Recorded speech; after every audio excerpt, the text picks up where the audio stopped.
नमस्ते, में आपका स्वागत है। सबसे पहली और दिलचस्प बात है केंद्र सरकार का एक नया फैसला। जी। सरकार ने अपने ब्यूरोक्रेट्स यानी सरकारी अफसरों के काम को आंकने का तरीका ही पूरी तरह से बदल दिया है। अब उनका मूल्यांकन मेजरेबल आउटकम्स पर होगा। हाँ, मापने योग्य परिणामों पर। सुनने में ये बहुत भारी भरकम शब्द लगता है, इसका असल में मतलब क्या है? देखिए, इसका मतलब बहुत क्रांतिकारी है। इसे ऐसे समझिए, पहले अगर सरकार ने किसी जिले में मान लीजिए 100 स्कूल बनाने का टारगेट रखा, ठीक है। तो साल के अंत में परफॉर्मेंस रिपोर्ट में क्या देखा जाता था? सिर्फ ये कि 100 स्कूल की इमारतें बनी या नहीं, काम पूरा, फाइल बंद। अच्छा। लेकिन मेजरेबल आउटकम्स का मतलब है कि अब सवाल ये नहीं होगा कि इमारत बनी, अब सवाल ये होगा कि उन स्कूलों में बच्चों के सीखने का स्तर सुधरा, क्या उस जिले में लिटरेसी रेट बढ़ा? ओ अच्छा, तो मतलब अब सिर्फ कागज पर काम पूरा नहीं दिखाना है। नहीं, बिल्कुल नहीं। अब तो जमीन पर उसका नतीजा दिखाना होगा। ये काम को प्रक्रिया से हटाकर सीधे सीधे असर से जोड़ने की एक बहुत बड़ी कोशिश है। लेकिन क्या इसे लागू करना इतना आसान होगा? क्योंकि असर को मापना तो प्रक्रिया को जांचने से कहीं ज्यादा मुश्किल काम है। बिल्कुल, यही सबसे बड़ा चैलेंज है। इसके लिए डेटा कलेक्शन का एक बहुत मजबूत सिस्टम चाहिए होगा। और सबसे जरूरी बात, मानसिकता में बदलाव लाना होगा। कई अफसरों को शायद ये पसंद ना आए, क्योंकि इसमें छुपने की कोई जगह नहीं है। या तो नतीजा है या नहीं है। सही बात है। लेकिन अगर ये सफल होता है तो ये गवर्नेंस में वैसी ही क्रांति ला सकता है जैसी 1991 में आर्थिक सुधारों ने लाई थी। ये सीधे सीधे जनता के प्रति जवाबदेही तय करता है। और जवाबदेही की बात चली है तो एक और खबर इससे जुड़ती है जो थोड़ी संवेदनशील है। पीएम केयर्स वाली। हाँ, पीएमओ ने साफ किया है कि लोकसभा में पीएम केयर्स फंड और रक्षा कोष से जुड़े सवाल नहीं पूछे जा सकेंगे। इसे हम इस जवाबदेही वाली बहस में कहाँ फिट करें? देखिए, ये उसी बहस का दूसरा पहलू है। यहाँ पर एक बुनियादी टकराव है। सरकार का पक्ष ये है कि पीएम केयर्स फंड जनता के योगदान से बना एक चैरिटेबल ट्रस्ट है। वो कंसोलिडेटेड फंड ऑफ इंडिया का हिस्सा नहीं है। बिल्कुल। इसलिए इस पर संसद में सवाल नहीं हो सकता। वो इसे काम में लचीलापन बनाए रखने के लिए जरूरी मानते हैं। और दूसरा पक्ष, मतलब जो आलोचक हैं, वो क्या कहते हैं? उनका तर्क ये है कि जिस फंड का प्रचार प्रधानमंत्री का पद कर रहा हो, जिस पर सरकारी मशीनरी का इस्तेमाल हो, उसे संसदीय जांच के दायरे से बाहर कैसे रखा जा सकता है? तो यहाँ पर बहस ऑपरेशनल फ्लेक्सिबिलिटी बनाम पब्लिक अकाउंटेबिलिटी की है। ये कोई छोटा मोटा प्रक्रियात्मक निर्णय नहीं है, ये भविष्य के लिए एक मिसाल कायम करता है। तो एक तरफ सरकार अपने अधिकारियों के लिए जवाबदेही के नए पैमाने बना रही है, और दूसरी तरफ कुछ फंड्स को लेकर जवाबदेही की परिभाषा पर ही एक नई बहस छिड़ गई है। वाकई ये एक जटिल तस्वीर है। बिल्कुल। और ये जवाबदेही सिर्फ अधिकारियों तक ही सीमित नहीं है। केरल सरकार ने देश का पहला बुजुर्ग बजट पेश किया है। हाँ, ये भी एक खबर है। ये भी तो एक तरह की जवाबदेही ही है। समाज के खास वर्ग के प्रति अपनी जिम्मेदारी को स्वीकार करना और उसके लिए नीतियां बनाना, ये दिखाता है कि गवर्नेंस अब सबके लिए एक जैसी नीति से हटकर ज्यादा फोकस्ड और संवेदनशील हो रहा है। बिल्कुल सही। ये कमाल का कनेक्शन है। अंदरूनी सिस्टम को ठीक करने की एक कोशिश तो दिख रही है, लेकिन इसी के साथ साथ एक और ट्रेंड हमारे सोर्स में साफ नजर आ रहा है। और वो है भारत की तकनीकी छलांग। हाँ, ऐसा लग रहा है जैसे मेड इन इंडिया अब सिर्फ एक नारा नहीं रहा। आप बिल्कुल सही जगह पहुंची हैं। देखिए, भारत ने जोहो के सहयोग से अपना पहला स्वदेशी एमआरआई स्कैनर बना लिया है। एक मिनट, क्या भारत ने अपना खुद का एमआरआई स्कैनर बना लिया? जी हाँ। मुझे तो अंदाजा भी नहीं था कि हम इस तरह की हाई एंड मेडिकल तकनीक बनाने के इतने करीब भी हैं। ये कितना बड़ा मील का पत्थर है। ये बहुत बड़ा मील का पत्थर है। अभी हम एमआरआई मशीनें करोड़ों रुपए खर्च करके इंपोर्ट करते हैं। इसीलिए ये टेस्ट इतने महंगे होते हैं। और सिर्फ बड़े शहरों के बड़े अस्पतालों में ही मिलते हैं। स्वदेशी स्कैनर बनने का मतलब है कि आने वाले समय में लागत बहुत बहुत कम हो सकती है। सोचिए, अगर ये मशीनें छोटे शहरों और कस्बों के अस्पतालों तक पहुंच जाएं, तो स्वास्थ्य जांच में कितनी बड़ी क्रांति आ जाएगी। बिल्कुल, ये आत्मनिर्भरता का सीधा सीधा असर आम आदमी की जिंदगी पर है। और ये आत्मनिर्भरता सिर्फ स्वास्थ्य तक ही सीमित नहीं है। डीआरडीओ ने हाइपरसोनिक मिसाइल तकनीक का सफल परीक्षण किया है। हाँ, अब मैंने ये शब्द बहुत सुना है, हाइपरसोनिक।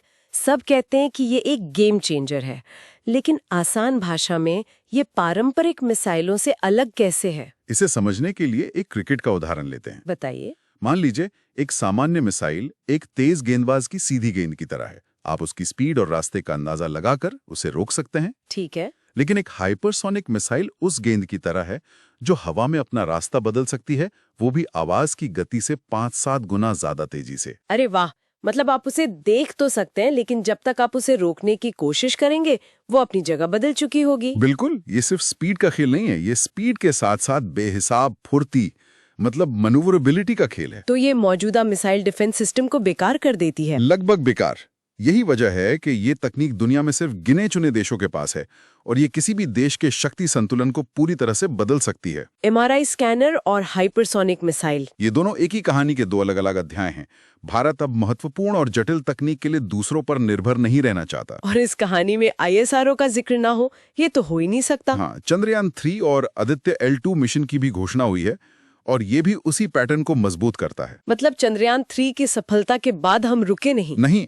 हम दोबारा चांद के दक्षिणी ध्रुव पर जा रहे हैं, जो दिखाता है कि भारत अब अंतरिक्ष में सिर्फ झंडा गाड़ने नहीं, बल्कि वहां लंबे समय तक काम करने और रिसर्च करने की सोच रहा है।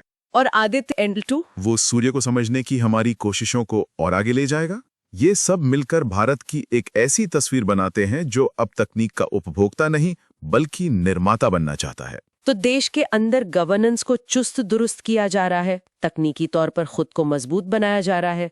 जाहिर है इसका असर दुनिया के मंच पर भारत के आत्मविश्वास पर भी पड़ेगा। बिल्कुल, और हमारे सोर्स में इसके कई उदाहरण हैं। सबसे बड़ा उदाहरण तो ब्रिक्स की अध्यक्षता है। हाँ, ब्राजील ने 2026 के लिए इस समूह की अध्यक्षता भारत को सौंप दी है आधिकारिक तौर पर। ठीक है, पर इसका असल मतलब क्या है? अध्यक्षता मिलने से क्या बदल जाता है? क्या भारत अब कोई ऐसा फैसला ले सकता है जो वो पहले नहीं ले सकता था? ये एक बहुत अच्छा सवाल है। अध्यक्षता मिलने का मतलब ये नहीं है कि आपको कोई वीटो पावर मिल गई। अच्छा। इसका मतलब है कि अब साल भर के लिए एजेंडा आप तय करेंगे। किन मुद्दों पर बात होगी, किन चीजों को प्राथमिकता दी जाएगी, ये अब भारत के हाथ में होगा। आज जब दुनिया पुराने ग्रुप्स और नए तनावों के बीच बटी हुई है, ब्रिक्स जैसे मंच की अध्यक्षता भारत को ग्लोबल साउथ यानी विकासशील देशों की आवाज को दिशा देने का एक सुनहरा मौका देती है। तो अब भारत सिर्फ बैठकों में हिस्सा नहीं लेगा, वो बैठकों की रूपरेखा तय करेगा। बिल्कुल, अब हम सिर्फ खेल में शामिल नहीं हैं, बल्कि खेल के नियम तय करने वालों में से एक हैं। और शायद इसी बढ़ते आत्मविश्वास का एक उदाहरण सेशल्स को दिया गया $175 मिलियन का आर्थिक पैकेज भी है। निश्चित रूप से ये भारत की सागर यानी security and growth for all in the region नीति का एक ठोस सबूत है। हिंद महासागर में चीन के बढ़ते प्रभाव को देखते हुए सेशल्स जैसी लोकेशन तो बहुत जरूरी है। बहुत जरूरी। ये पैकेज सिर्फ पैसा देना नहीं है, ये एक संदेश है कि भारत अपने पड़ोसी देशों के विकास के लिए एक भरोसेमंद साथी है, जो सिर्फ बातें नहीं करता बल्कि मदद भी करता है। ये सॉफ्ट पावर और स्ट्रेटेजिक सोच का एक मिला जुला रूप है। हाँ, और सॉफ्ट पावर की बात आई तो एक और खबर है, भारत 2026 में ग्लोबल बिग कैट समिट की मेजबानी करेगा। मुझे लगता है ये भारत के वाइल्ड लाइफ संरक्षण, खासकर प्रोजेक्ट टाइगर की सफलता को एक वैश्विक सम्मान मिलने जैसा है। बिल्कुल, दुनिया के 70% से ज्यादा बाघ भारत में हैं। इस समिट की मेजबानी करके भारत दुनिया को दिखा सकता है कि विकास और पर्यावरण संरक्षण साथ साथ कैसे चल सकते हैं। क्लाइमेट चेंज की बहसों में भी ये भारत को एक नैतिक बढ़त देता है। सही कहा। तो आप देखिए, चाहे वो ब्रिक्स की कूटनीति हो, सेशल्स में आर्थिक मदद हो या बाघों का संरक्षण हो, भारत हर मंच का इस्तेमाल दुनिया में अपनी एक नई और मजबूत पहचान बनाने के लिए कर रहा है। और जब हम एक नई और आत्मविश्वास से भरी पीढ़ी की बात करते हैं, तो खेल के मैदान से बेहतर इसका सबूत और कहाँ मिलेगा। हाँ बिल्कुल। आज के सोच की सबसे बड़ी और शायद सबसे खुशी की खबर क्रिकेट से है। U19 cricket world cup Bharat ने जीत लिया है। एक शानदार जीत, फाइनल में इंग्लैंड को 100 रनों से हराकर छठा खिताब जीतना। ये बताता है कि भारत में क्रिकेट का भविष्य कितना सुरक्षित और मजबूत हाथों में है। ये सिर्फ एक ट्रॉफी नहीं है। नहीं, ये एक सिस्टम की जीत है जो लगातार बेहतरीन टैलेंट पैदा कर रहा है। और इस जीत के हीरो रहे वैभव सूर्यवंशी, जिन्होंने फाइनल में 175 रनों की पारी खेली। ये तो मतलब अविश्वसनीय है। U19 के फाइनल के दबाव में ऐसी पारी खेलना, यही तो नई पीढ़ी का माइंडसेट है। उनमें प्रतिभा तो है ही, लेकिन उससे ज्यादा आत्मविश्वास और बड़े मंच पर परफॉर्म करने का जज्बा है। वो दबाव में बिखरते नहीं बल्कि और निखरते हैं। बिल्कुल, ये सिर्फ वैभव सूर्यवंशी की बात नहीं है। आप टेनिस में कार्लोस एल्कराज को ऑस्ट्रेलियन ओपन जीतते हुए देखती हैं, बैडमिंटन में दिविका सहवाग को थाईलैंड मास्टर्स जीतते हुए देखती हैं। ये सब खिलाड़ी उसी निडर और आत्मविश्वास से भरी पीढ़ी का हिस्सा हैं। ये वाकई एक दिलचस्प नजरिया है। हम अक्सर खेल को बाकी चीजों से अलग करके देखते हैं, लेकिन शायद ये उसी बड़ी कहानी का एक हिस्सा है जिसकी हम बात कर रहे हैं। हाँ। एक नया भारत जिसकी युवा सिर्फ हिस्सा लेने में नहीं बल्कि जीतने में विश्वास रखते हैं। बिल्कुल। आज हमने जिन भी चीजों पर बात की, चाहे वो सरकारी कामकाज में परिणाम पर जोर देना हो, अपनी तकनीक खुद बनाना हो या दुनिया में नेतृत्व की भूमिका निभाना हो, इन सब के मूल में एक ही विचार है। हाँ, आत्मविश्वास और भविष्य की एक स्पष्ट दिशा।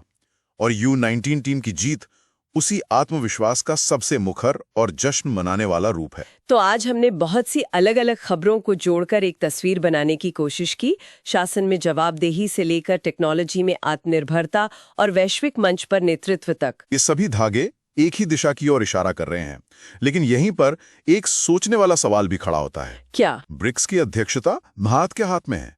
भारत दुनिया की सबसे तेजी से बढ़ती अर्थव्यवस्था है। तकनीक और रक्षा में हम नई ऊंचाइयां छू रहे हैं। यह सब हमारी क्षमता को दिखाता है जी, लेकिन असली सवाल क्षमता का नहीं, नियत का है। सवाल यह है कि भारत अपनी इस बढ़ती हुई ताकत का इस्तेमाल किस लिए करेगा? ये एक बड़ा सवाल है। क्या हम इसे सिर्फ अपने आर्थिक और सामरिक हितों को साधने में लगाएंगे, या फिर दुनिया की बड़ी समस्याओं जैसे कि जलवायु परिवर्तन, गरीबी और असमानता को सुलझाने में एक विश्व गुरु की भूमिका निभाएंगे? ये वो सवाल है जिसका जवाब आने वाला वक्त देगा और जिसके बारे में हम सबको सोचना चाहिए।